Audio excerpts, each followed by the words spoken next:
Sarap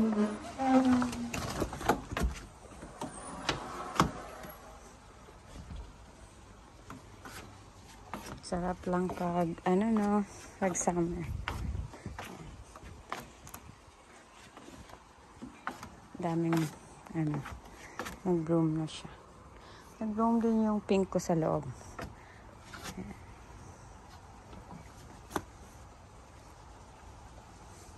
Pero yung isa na-choke-choke na siya.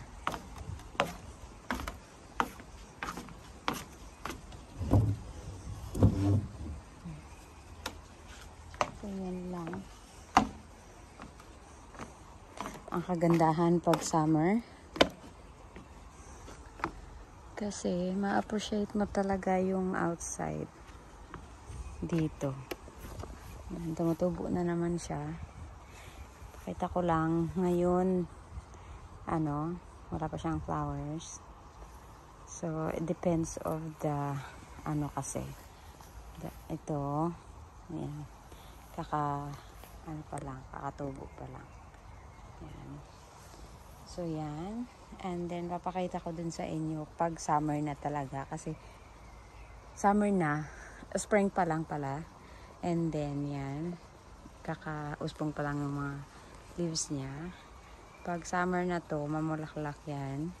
As in, hindi na niya kaya yung ang branches na yung ano, yung bulaklak kasi sa dami.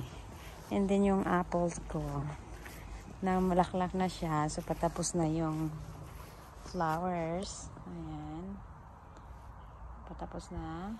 So, ano na siya yun. This one is already, ano, with a little, ayan, little fruit there. So, the finish. So, sa summer yan. And then, yan yung sampayan ko. Magsasampay tayo. Then, yung isang apple. Yung cherry. Ayan.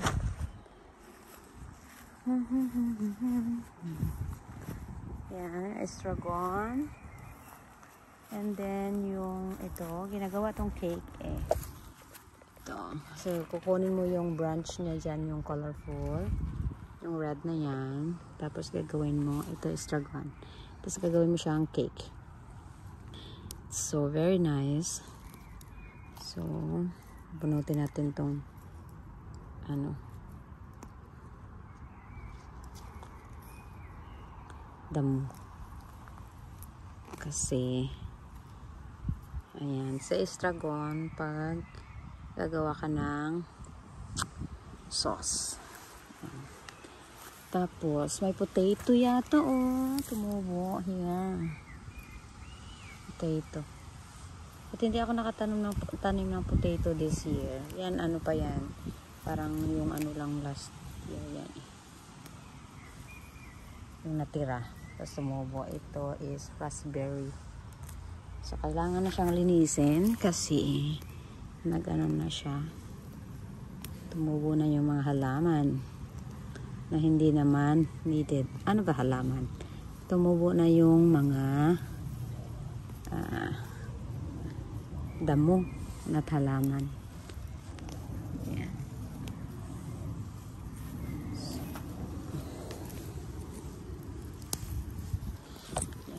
So, yan yung raspberries. Lagay lang natin dyan kasi hindi talaga ako maglilinis for today's video.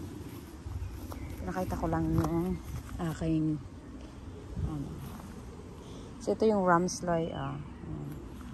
Yung kinuha namin sa forest last time. So, ito yung flowers na pwede mong gawing pickles to decorate and salad. Ito, pwede gawing pesto. Siyempre, di ba, ang ganda ng bulaklak. Bulaklak niya, no? Di ba? Ano talaga siya? Chives. Yung maliit na, ano, na maliit na sibuyas. Dahon. Spring onion. Sarap yan ilagay sa paksiw o kaya sa omelette. Yan. Yung pag naggawa ako ng ano, tapos ayaw ko ng yung puno ng spring onion. So, ayaw ko kasi minsan ang laki-laki. So, ayaw ko ilagay. Pero, inano ko siya. Ginaganyan ko, tapos itatanim. Tubo yan siya. So, the whole summer, may ganyan. May anihin. And then, ito, ano to eh. Parsley. So, ito strawberries to. So, maliit lang. Binubunot ko kasi yan. Kasi ayaw ko niyan. And then, ito. Diba? Ito yung masarap gagawin sa lagay sa pizza. Yung, ano ba tawag dito? Oregano. Yan, dami na. Oregano siya.